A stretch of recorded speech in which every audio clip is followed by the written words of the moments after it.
Em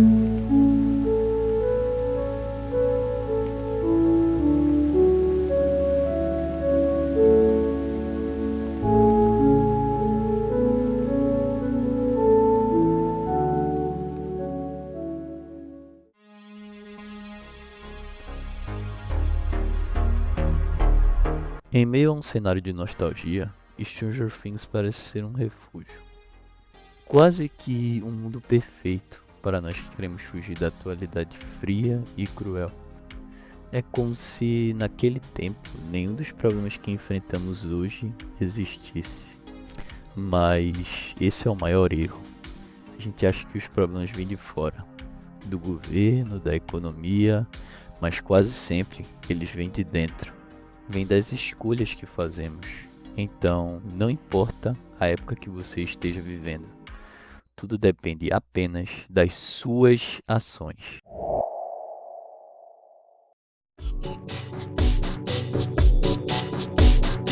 No capítulo 5 da primeira temporada, intitulado de A Pug e o Acrobata, enquanto Nancy Wheeler e Jonathan Byers testam suas habilidades com um revólver, um dos primeiros dramas reais da série é colocado na mesa. O Jonathan diz que acha que os pais já se amaram no passado. O que me faz pensar, será que é possível amar algo e depois simplesmente deixar de amar? Se a resposta é sim, o amor é algo tão raso assim. Aproveitando a deixa, a Nancy desabafa sobre a sua família perfeita. Ela traz um dos maiores medos que, principalmente quando se é jovem, você entende. O medo de um casamento sem admiração. Monstros fictícios como o Demogorgon ou até mesmo o Vecna nunca trarão o terror real de ver um casamento onde não existe admiração. Ou ainda pior, onde uma pessoa é apaixonada e a outra só se interessa pelo conforto que o parceiro pode oferecer. Porque os meus pais nunca se amaram de verdade. Se casaram por algum motivo. A minha mãe era nova. Meu pai era mais velho, mas ele tinha um trabalho estável, dinheiro, veio de uma boa família. Então, compraram uma boa casa lá no fim da rua e começaram o seu núcleo familiar. Que merda. É. Mais tarde, ainda na floresta, a Nancy questiona o que o Jonathan viu nela quando tirou aquela foto. E a resposta dele machuca, porque é verdade. É difícil ser confrontado com aquilo que você tanto critica. Acho que... vi essa garota, sabe? Tentando ser outra pessoa. Mas, naquele momento, era como se estivesse sozinha. Ou achou que estivesse. E pôde ser você mesmo. Você tá falando tanta merda. A Nancy detestava a família vazia que tinha. Aquelas refeições distantes, onde ninguém se importava com ninguém. Mas ao se aproximar do Steve, o famosinho do colégio, ela estava fazendo exatamente o mesmo caminho dos pais dela. Ela queria ser vista como um casal perfeito, melhor que os pais dela. E não me levem a mal, eu não gosto de discussões políticas populares. É sempre uma forma polarizada das pessoas proclamarem: olha como eu deposito minha capacidade de raciocínio para ideologias baratas. Mas eu vejo muita gente que se diz alternativa, que dizem fugir de padrões, agirem igualzinho a Nancy. São revoltadas com a sociedade, dizem que são oprimidos, mas moldam toda a sua personalidade apenas para que o grupinho deles os aprove. Arrogante que todos dizem que ele é. Eu tava começando a achar que você era legal. Eu tava pensando, Nancy Wheeler, ela não é só outra garota mimada que acha que tá se rebelando porque faz exatamente o que as outras garotas mimadas fazem. Até essa fase passar e elas se casarem com um antigo atleta que agora trabalha com vendas e viverem uma vida perfeitamente chatinha no fim de uma rua. Exatamente como os pais delas, que elas achavam que eram tão tristes, mas agora, olha só, elas entendem.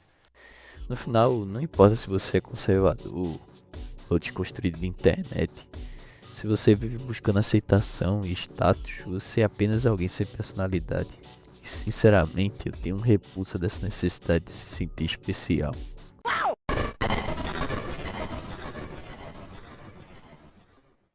Na segunda temporada, a situação da Nancy e do Steve pioram ainda mais. A série tenta fazer uma relação entre essa relação falsa que a Nancy nutre pelo Steve e com o fato deles fingirem ter uma vida feliz, mesmo carregando o fardo de que eles mataram a Bárbara. O que faz Nancy, na festa de Halloween, num momento de embriaguez, dizer ao Steve que tudo aquilo não passava de um relacionamento mentiroso, que era tudo uma farsa, tudo... Bullshit, No, man. you're bullshit. What? You're pretending like everything's okay. You know, like we didn't kill Barb. Like it's great. Like we're in love and we're partying. Yeah, let's party, huh? Party, we're partying. This is bullshit. Like we're in love? Bullshit. You don't love me? Bullshit. E a melhor cena para exemplificar essa relação de fachada é o jantar na casa dos pais da Bárbara. A Bárbara nem gostava do Steve. Os amigos do Steve zombavam dela. E mesmo assim, ele estava lá, jantando, com os pais dela, fingindo luto, fingindo ser o namorado perfeito. Era um relacionamento criado para fugir da realidade. Para fugir daquela pessoa que você não suporta olhar no espelho.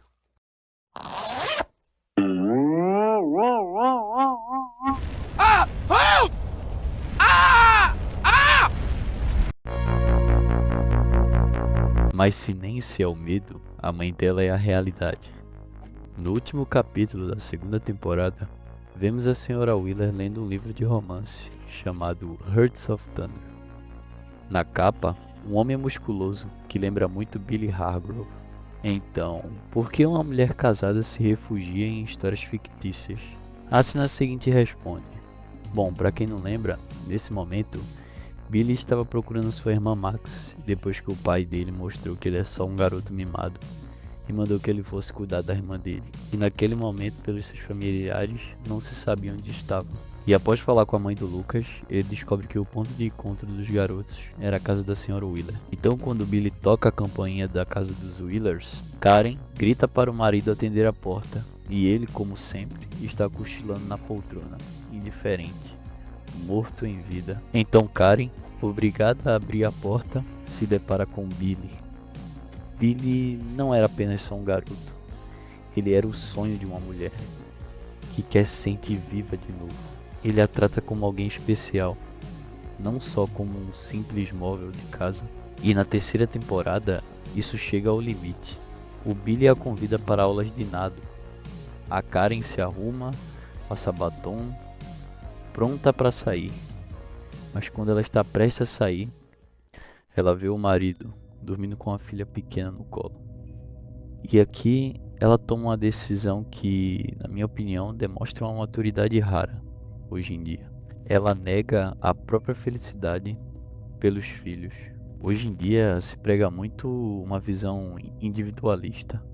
Minha saúde mental em primeiro lugar, meu corpo, minhas regras. E esquecemos que, às vezes, amar significa colocar o outro acima das nossas vontades. Ela não salvou o casamento pelo marido covarde, ela ficou pelos filhos. Mas uma coisa martela a minha cabeça. Será que já era tarde demais para ela? Ela poderia se separar, mas talvez isso causasse mais dor aos filhos. Ou ela poderia trair mesmo e viver uma mentira. Eu sinceramente não faço ideia qual é a resposta certa. E isso, quando você assiste a série parando para pensar em todos esses aspectos pequenos, é o que provavelmente dá mais medo. Mais medo que Vecna, Demogorgon, Democão, ou sei lá, aquele morcego feio com rabão.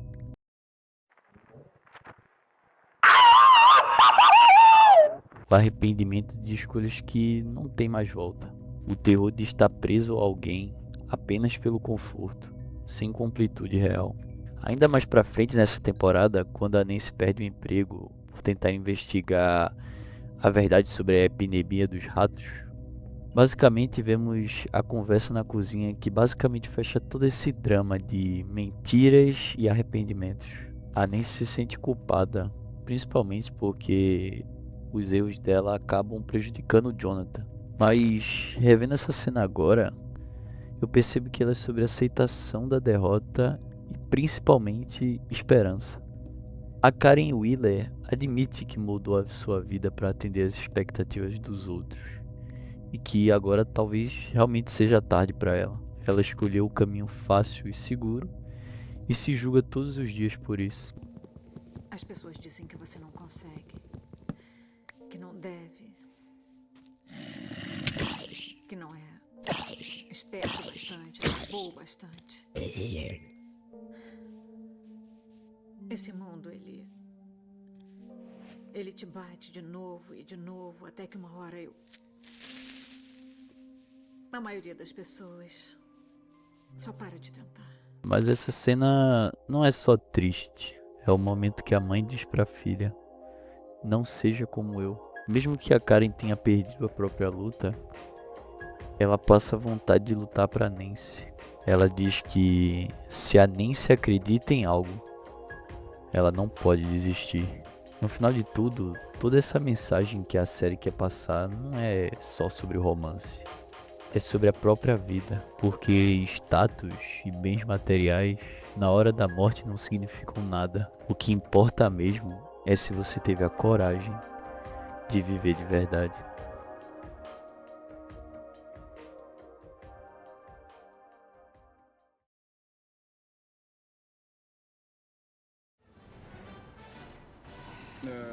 Por que parou mesmo? Porque eu dei $5 pro Jim. O quê? Que foi? É a melhor vista da festa. A melhor